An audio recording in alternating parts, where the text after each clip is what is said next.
कल कयामत के दिन अल्लाह की अदालत में हमारा गरेबान पकड़ा जाएगा मेरे भाई।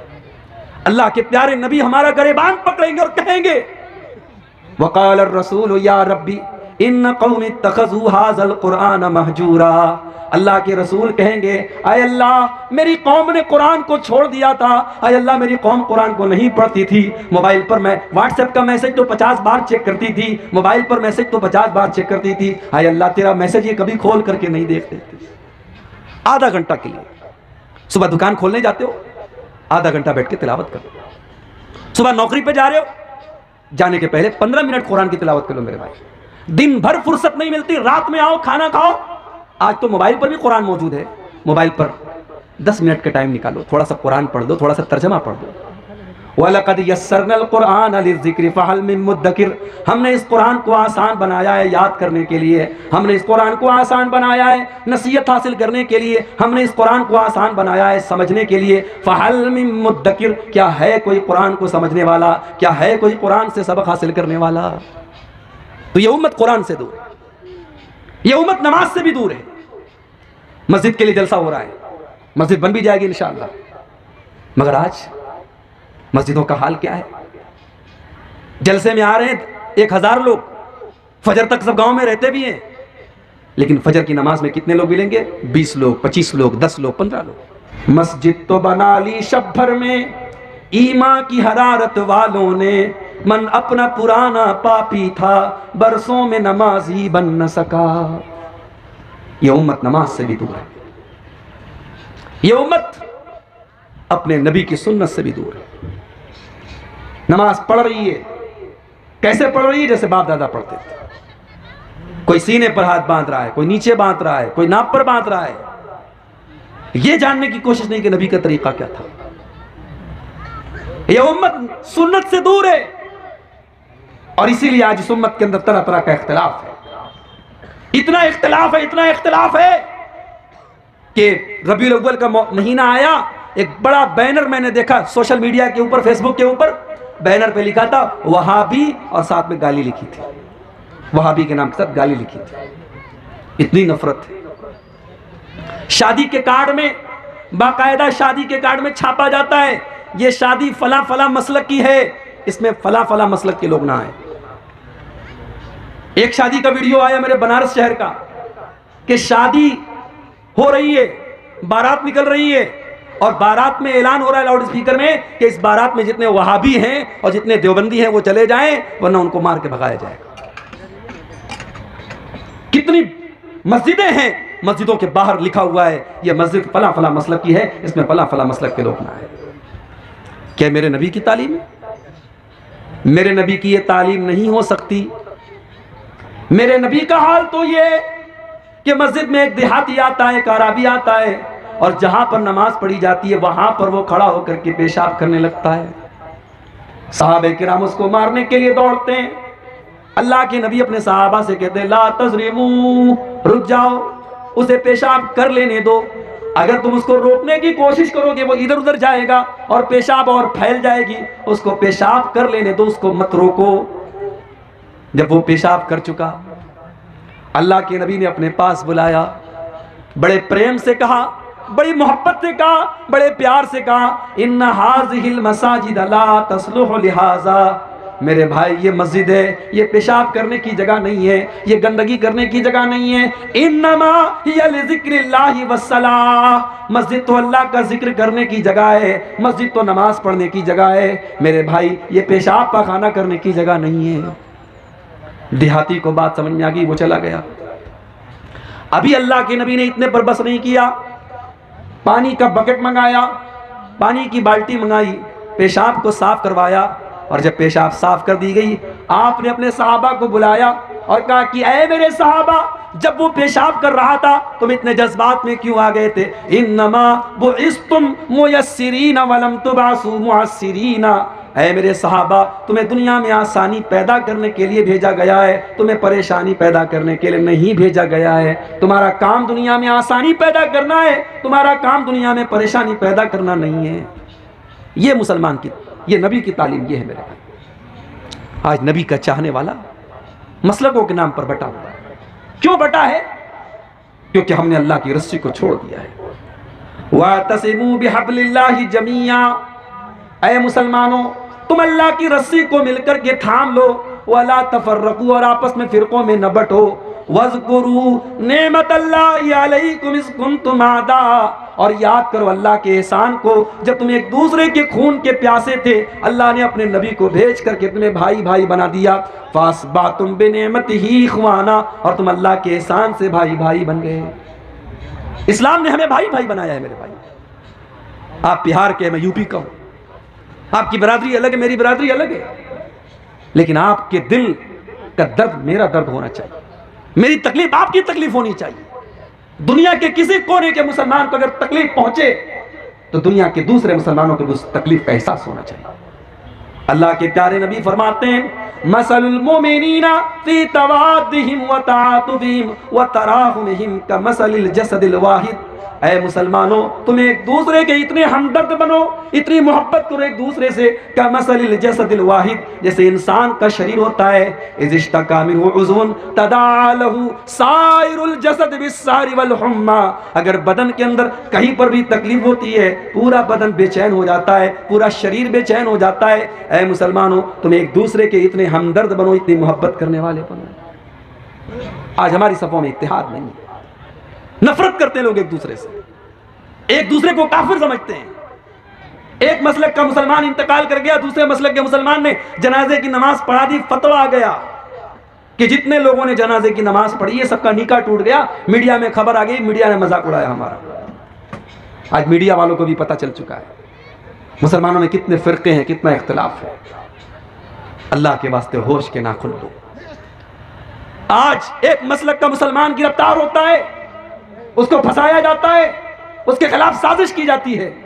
दूसरे मसलक का मुसलमान फेसबुक पर ताली बजाता है, मिठाई बांटने की बात करता है। क्यों साहब, क्या आप ये समझ रहे हैं कि दुश्मन का टारगेट सिर्फ एक मसलक है? नहीं, दुश्मन का टारगेट मुसलमान है। आज एक मसलक की बारी आई है, कल दूसरे की बारी आएगी। नंबर सबका आएगा अगर हमने होश के नाखून नहीं लिया। इत्तेहाद पैदा करो, यूनिटी पैदा करो मेरे भाई। छोटी छोटी कम्युनिटी है इस मुल्क में। जैन मजहब के मानने वाले थोड़े से हैं, सिख मजहब के मानने वाले थोड़े से हैं। आज बड़े बड़े गुरुद्वारे चल रहे हैं, हजारों लाखों लोगों को लंगर में खाना दिया जा रहा है। कभी आपने सुना कि किसी गुरुद्वारे में कोई घपला हुआ, कोई केस हुआ, कोई कोर्ट कचहरी में गया? मस्जिदों में केस चल रहा है, मदरसों में केस चल रहा है। क्यों? हम चोर हो चुके हैं, हम बेईमान हो चुके हैं, हम फ्रॉड हो चुके हैं। मस्जिदों के नाम पे चोरी हो रही है, मदरसों के नाम पे चोरी हो रही है, यतीम का माल नाजायज तरीके से खाया जा रहा है, बेवा के नाम पर आई रकम खाई जा रही है।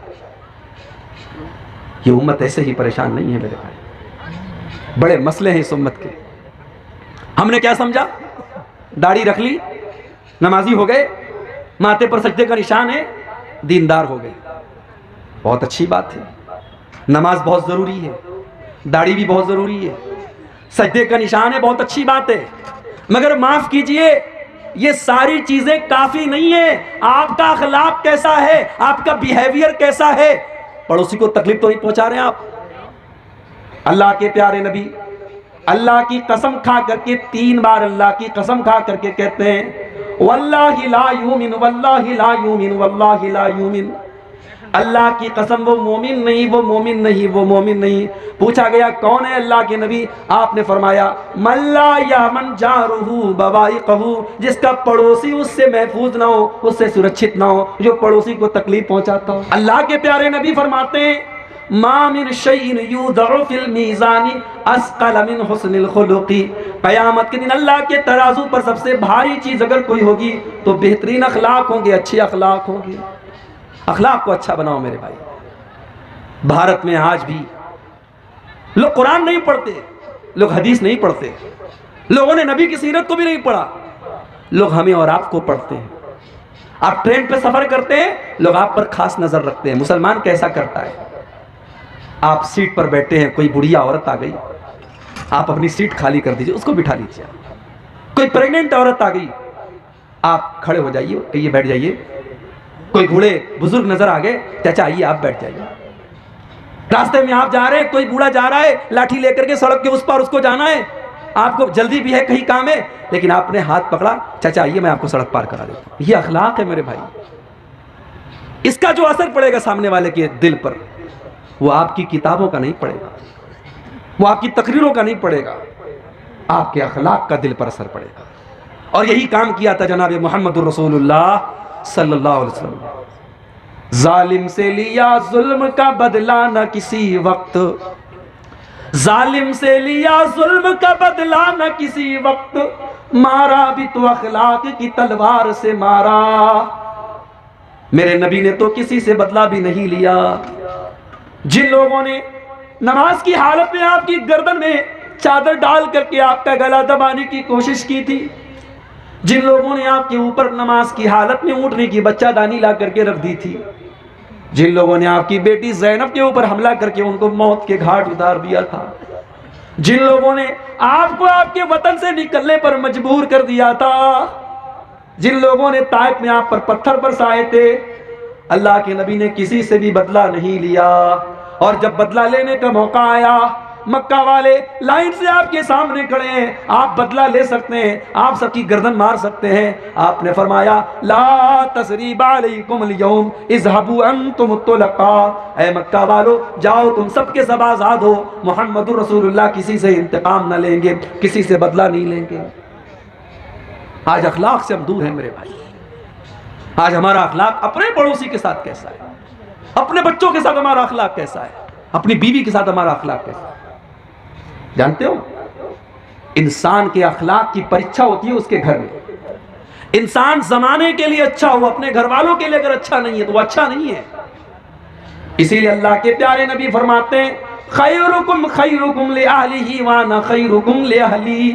तो में सबसे बेहतरीन इंसान वो है जो अपने परिवार के लिए अच्छा हो, और वो लोगों मैं अपने परिवार के लिए अच्छा हूँ। मेरी 9 बीवियाँ हैं, जाकर के पूछ लो मेरी किसी बीवी को मुझसे कोई तकलीफ नहीं है। मैं 9 बीवियों का शौहर हूँ, लेकिन सारी बीवियों को खुश रखता हूँ, सबका हक अदा करता हूँ, सबके साथ इंसाफ करता हूँ। मैं अपने घर वालों के लिए सबसे अच्छा हूँ। अखलाक को अच्छा बनाओ। जन्नत में कौन सी चीज सबसे ज्यादा लेकर के जाएगी? अल्लाह के प्यारे नबी ने फरमाया हुस्नुल खुलुकी, अच्छा अखलाक अपने अंदर पैदा कर लो। अच्छा अखलाक सबसे ज्यादा जन्नत में लेकर के जाएगा। पूछा गया है अल्लाह के नबी सबसे ज्यादा जहन्नम के अंदर कौन सी चीज लेकर के जाएगी? आपने फरमाया अल फमु वल फरजू, जुबान लेकर के जाएगी और शर्मगाह लेकर के जाएगी। जुबान की हिफाजत करो, गाली ना दो, इससे किसी को की ग़ीबत ना करो, किसी की चुगली ना करो, किसी पर बहतान ना लगाओ, और शर्मगाह की हिफाजत करो। जुबान और शर्मगाह ये 2 चीजें इंसान को जहन्नम में लेकर के जाएंगी। आज ये उम्मत अखलाक से भी दूर है। इस उम्मत का नौजवान आज मुख्तलिफ बुराइयों में पड़ा हुआ है। इस नौजवान को पता ही नहीं कि उसकी जवानी की क्या अहमियत है। बेचारा नमाज नहीं पढ़ता है, क्या सोचता है अरे जब बूढ़े हो जाएंगे डंडा लेके चलने लगेंगे, लाठी लेके चलने लगेंगे, नमाज भी पढ़ने लगेंगे। मेरे प्यारे साथियों, क्या गारंटी है इस बात की आपके 50 साल के होने तक आप जिंदा रहेंगे? इस बात की क्या गारंटी है? इलाहाबाद की सरजमीन है यूपी के अंदर। 1 साल पहले मेरा प्रोग्राम था। डॉक्टर मोहसिन नाम का एक नौजवान मेरे पास आता है, खूबसूरत 20-22 साल का नौजवान है, मेरे पास आता है, मुझसे बातें करता है, मेरा मोबाइल नंबर भी लेता है, अपना मोबाइल नंबर भी देता है, मेरे साथ सेल्फी भी लेता है, फेसबुक के ऊपर उस सेल्फी को डालता भी है। और अभी 1 महीना पहले खबर आती है डॉक्टर मोहसिन को डेंगू हो गया है, उसके हक में दुआ कीजिए। और 2-4 रोज के बाद फेसबुक के ऊपर खबर आती है डॉक्टर मोहसिन का इंतकाल हो गया, अब इस दुनिया में नहीं है। मेरे प्यारे साथियों, मौत आपसे पूछ करके तो नहीं आएगी। मौत को इससे कोई मतलब नहीं कि आपके बच्चों को आपकी कितनी जरूरत है, आपके परिवार को आपकी कितनी जरूरत है, आपके माँ बाप को आपसे कितनी उम्मीदें हैं, आपने मकान बनाया कि नहीं बनाया, आपको नौकरी मिली कि नहीं मिली। मौत तो आएगी और अपना काम करके चली जाएगी। ओ लोगों, इस जवानी की कदर कर लो, इस जवानी को अल्लाह की रजा के लिए गुजारो, इस जवानी में अल्लाह को खुश कर लो।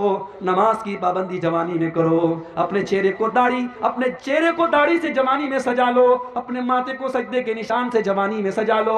अल्लाह के प्यारे नबी फरमाते हैं इग़तनिम खमसन क़ब्ल खमसिन, ओ लोगों 5 चीजों की कदर करो, 5 चीजों की वैल्यू को समझो, 5 चीजों के आने के पहले। शबाबक क़ब्ल हरमिक, अपनी जवानी की कदर करो अपने बुढ़ापे के आने के पहले। व सेहतक क़ब्ल सकमिक, अपनी तंदुरुस्ती की कदर करो अपने बीमार होने के पहले। व गिनाक क़ब्ल फ़क़्रिक, अपनी दौलत की कदर करो गरीब होने के पहले। व फ़रागक क़ब्ल शुग़लिक, अपने टाइम की कदर करो इसके पहले कि तुम बिजी हो जाओ। व हयातक क़ब्ल मौतिक, और अपनी जिंदगी की कदर करो इसके पहले कि तुमको मौत आ जाए।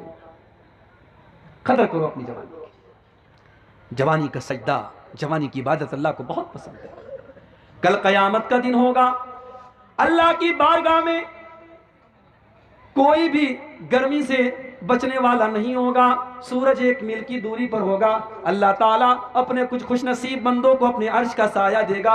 उन खुशनसीब बंदों में मेरे नौजवान साथियों आप भी रहेंगे। शर्त क्या है? शर्त बस एक है, वशाबुन नशा फी इबादतिल्लाह, वो नौजवान जिसने अपनी जवानी को मनमाने तरीके से नहीं गुजारा होगा, जिसने अपनी जवानी में अल्लाह की इबादत की होगी, जिसने जवानी में नमाज की पाबंदी की होगी, जिसने जवानी को मस्तानी नहीं बनाया होगा, जिसने जवानी को ज़िनाकारी से बचाया होगा, जिसने जवानी में अपने आप को शराब से बचाया होगा, जिसने जवानी में अपने आप को नशे से बचाया होगा, जिसने जवानी में अपने आप को इश्क और मोहब्बत के चक्कर से बचाया होगा, उस नौजवान लड़की और लड़के को अल्लाह ताला क़यामत के दिन अपने अर्श का साया देगा, जिसने अपनी जवानी की हिफाजत की होगी। और आखिरी बात, इस उम्मत की प्रॉब्लम की एक बहुत बड़ी वजह यह भी है मेरे भाई, इस उम्मत की औरतों का बिगाड़। मेरी माँ बहनों, आपको यह समझना पड़ेगा कि आपकी जिम्मेदारी मर्दों से ज्यादा है। एक लड़का अगर बिगड़ा तो एक इंसान बिगड़ा, एक औरत अगर गलत रास्ते पर गई तो एक पूरा परिवार गलत रास्ते पर जाएगा। औरत माँ भी है, औरत बहन भी है, औरत बेटी भी है, औरत बीवी भी है। इसीलिए औरत की तरबियत पर खास तौर से शरीयत ने तवज्जो दी है। अगर औरत माँ है, इस्लाम ये कहता है उसके कदमों के नीचे जन्नत है। औरत अगर बेटी है, अल्लाह के नबी कहते हैं उसकी परवरिश करो तुम जन्नत में चले जाओगे। औरत अगर बीवी है, अल्लाह के नबी फरमाते तुम्हें सुकून पहुंचाती है। ओ मेरी प्यारी माँ बहनों, ज्यादा कुछ नहीं करना है, बस 4 काम कर लो, कामयाब हो जाओगी। सिर्फ 4 काम करो। औरत को 4 काम कर ले, कामयाब है वो। अय्युम अमरातिन सल्लत खमसहा व सामत शहरहा व अतात ज़ौजहा व अहसनत फरजहा, जो औरत 5 टाइम की नमाज की पाबंदी करे। मेरी प्यारी माँ बहनों, आज कितनी औरतें जो नमाज की पाबंदी नहीं करती हैं, और जब उनसे कहा जाता है तुम नमाज क्यों नहीं पढ़ती हो, कहती हैं मौली साहब छोटा बच्चा है, पेशाब कर देता है, कपड़े पाक नहीं रहते, कपड़े साफ नहीं रहते। और मेरी प्यारी माँ बहनों, क्या हजरत फातिमा ने बच्चे नहीं पाले थे? क्या हजरत खदीजा ने बच्चे नहीं पाले थे? क्या सहाबियात ने बच्चे नहीं पाले थे? उस जमाने में तो पैम्पर भी नहीं था, उस जमाने में तो इतनी तरक्की भी नहीं थी। आज तो अल्लाह ताला ने बहुत आसानियों से आपको नवाजा है। नमाज छोड़ने के बहाने तलाश न करो। अय्युम अमरातिन सल्लत खमसहा, जो औरत 5 टाइम की नमाज की पाबंदी करे, वह सामत शहरहा, और रमजान का रोजा रखे, वह अतात ज़ौजहा, और शादी के बाद अपने शौहर की इताअत करे। शौहर की इताअत करे, शौहर की सही बात माने, गलत बात नहीं माना है, सही बात और शौहर की माने। वह आसनत फरजहा, और चौथा काम ये करे कि अपनी आबरू की हिफाजत करे। जानते हो, कपड़ा जितना सफेद होता है उस पर मैल उतना जल्दी चढ़ता है। जैसे ये कपड़ा मैं पहने हूं, ये हरे कलर का कपड़ा है, मैला भी हो जाएगा पता नहीं चलेगा। ये वाइट होता बहुत जल्दी मैला हो जाता है। औरत का कैरेक्टर भी सफेद कपड़े की तरह है। एक मामूली सा गलत काम उसके कैरेक्टर को दागदार बना सकता है। अल्लाह के नबी ने फरमाया वह अहसनत फरजहा, जो औरत अपनी आबरू की हिफाजत करे, अपनी शर्मगाह की हिफाजत करे। मेरी प्यारी माँ बहनों, आज आपसे गलत काम करवाने के लिए शैतान ने बहुत सारे जाल बिछा के रखे हैं। बेहयाई का जाल बिछाया है, बेपर्दगी का जाल बिछाया है, मोबाइल का जाल बिछाया है, ज़िनाकारी का जाल बिछाया है। मेरी प्यारी माँ बहनों, इस जाल से अपने आप को बचा लो, इस जाल से अपने आप को बचा लो। अपनी आबरू की हिफाजत करो, अपनी शर्मगाह की हिफाजत करो, इश्क और मोहब्बत के चक्कर में न पड़ो, अपने आप को बचा करके रखो। ये 4 काम कर लो। अल्लाह के नबी फरमाते हैं दखलत मिन अब्वाबिल जन्नति शात,